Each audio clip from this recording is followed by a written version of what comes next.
Hi kids, it's firefighter, paramedic Houston Zander with the City of Grande Fire Department. I want to talk to you today about a couple of small tips you need to know if you do have a fire in your home or residence. So it's important for you and your family to have an escape plan in place.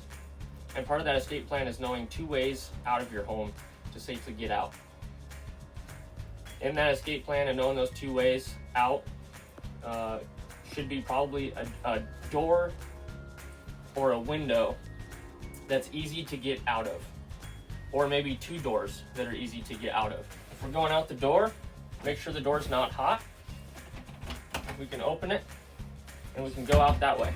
When you're going to get out of a window, say we're in a bedroom like we're in here, we want to get next to the window, get beside it, and we may be in a hurry, so it's not always easy to pull the tabs and get out, and we want to get out quickly.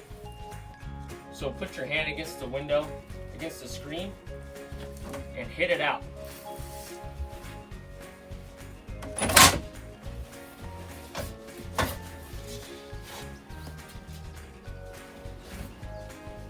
And now if we're upstairs, we're going to need a ladder to get out, and we'll go over that in a minute. If you're on the ground floor, you can crawl out, or have somebody bigger crawl out and help you out. Now that we've identified 2 easy ways to get out of our house, we've chosen our window that we've broken out, popped the screen out of.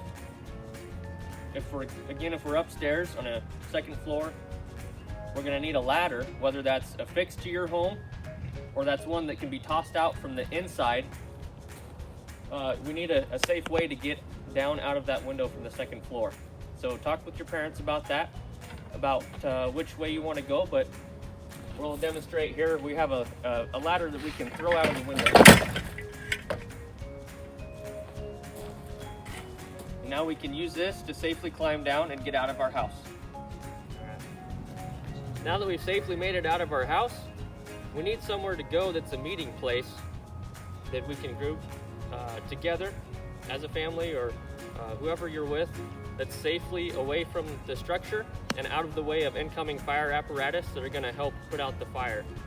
That may be your yard, a big field, open field that may be next to your house. Could be a fire hydrant, as long as you're not in the way of incoming fire and EMS personnel. Could be a neighbor's house, but we want you kids to make sure you talk with your families, talk with your parents about where your safe meeting place is going to be after you get out of the house. For us right now, we've identified a light pole that's a safe distance away from the home that we just exited. Now we want to call 911. That's the number for the fire personnel in an emergency situation. So remember, 911. And I want you to practice that on a fake phone, or maybe with your parents on their phone. Don't actually call it, but just practice it so you know how to hit the buttons and who to call.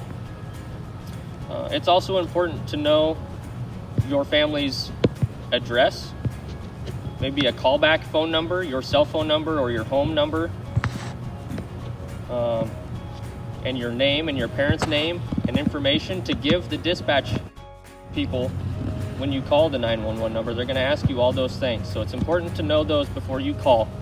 And then we also want to stress that you don't go back inside the structure once you've exited. So it's very important that once you've made it to your meeting place and you've called 911 and you're with your family or your friends, to not re-enter the burning building no matter what.